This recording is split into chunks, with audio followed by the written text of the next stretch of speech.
Is porn ruining relationships? Is it addictive? If you or your partner have struggled with feelings around porn, you probably have asked these questions, but here's the truth.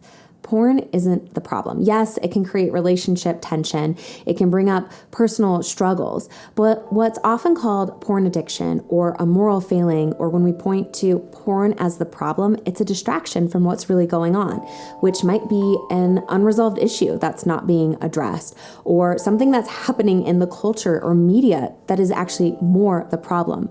So today we're going to be unpacking why porn isn't the problem and what actually is.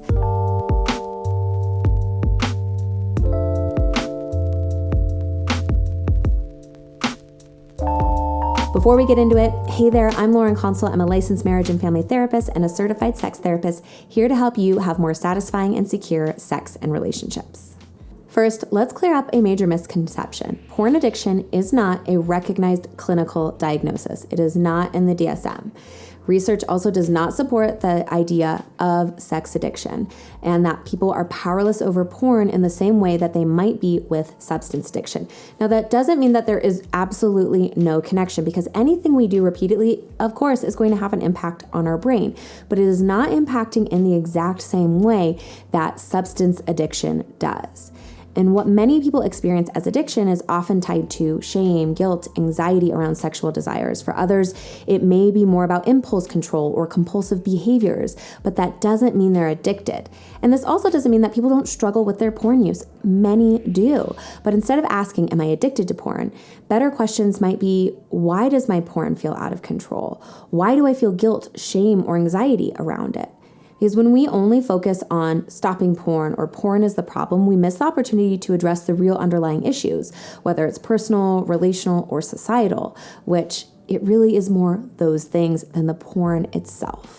Many people feel guilty about watching porn, and it's not because it's inherently harmful, but because they've been taught it's bad or dirty or wrong, and this can create a shame cycle. You watch porn, you feel ashamed, you try to stop, and to get rid of those feelings, you might watch again, which creates more shame. And ironically, this shame often drives more compulsive behaviors, because instead of watching porn solely for enjoyment, people use it as one means of escaping those negative emotions. So the key to breaking this cycle is challenging negative beliefs about sexuality, practicing self-compassion, and understanding where the shame comes from. Porn can create tension in relationships. I see it a lot in my office, but it's not always for the reasons we assume, which is porn is the problem.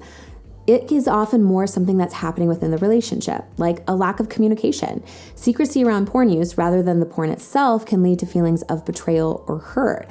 And the real issue is a lack of open conversations about boundaries, expectations, and values. It can also be about negotiation. Every couple has different comfort levels with porn use, and that's okay. Instead of fighting about whether it should be allowed or not, or who is right or wrong, the key is really about communication, hearing each other, and finding common ground that really honors both partners' perspectives. Porn can also be a symptom of unmet needs. Secretive porn use can sometimes be a sign of unmet emotional or sexual needs. And if someone is turning to porn to escape feelings of disconnection, the real issue isn't porn, it's what's not being talked about in the relationship. It can also be where we're projecting feelings onto porn. Some worry that porn reduces intimacy because a partner chooses it over sex. But solo sex is a normal part of sexuality and not something that we want to get rid of just because we're in a partnership. Now, if porn is consistently replacing intimacy, that could be a different issue. But again, it's not about the porn itself. The question is, why is that choice being made? Is there an underlying issue in the relationship or something that's not being communicated that needs to be addressed? Another big part of the problem is sex negative messaging and a lack of proper sex education. People blame porn for setting unrealistic expectations about sex. But the real issue isn't porn, it's that many people learn about sex from porn because they weren't taught anywhere else. So how are they going to learn? If we had better sex education, including consent and boundaries, healthy sexual communication, the difference between fantasy and reality, pleasure for all genders, then people wouldn't rely on porn as the primary source of sex education. So instead of blaming porn, we need to focus on better education.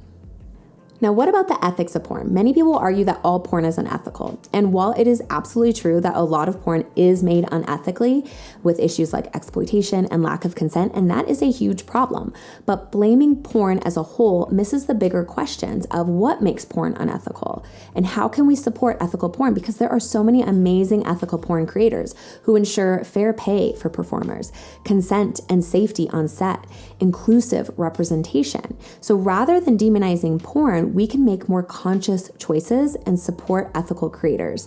And a good hint, if you are consuming ethical porn or not, is are you pulling out your credit card to pay for it? If you are not paying for it, it is more likely that is created unethically. So we need to be able to support people who are creating ethical porn rather than demonizing the porn itself. Porn isn't inherently harmful or unethical. It's how we engage with it that matters.